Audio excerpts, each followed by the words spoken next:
Hello guys, in this video, I will show you how to delete your Zangi Private Messenger account easily.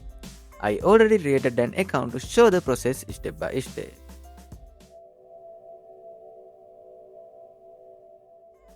First, open the Zangi app. Here you can see the chat section. Since this is a new account, I don't have any chats yet.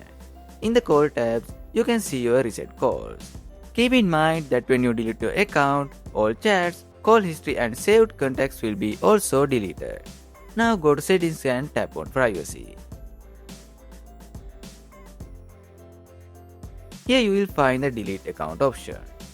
Tap on it and confirm the deletion. That's it. Your Zangi account is now deleted and you can create a new account anytime if you want. I hope this video helped you, so don't forget to like and subscribe. Thanks for watching.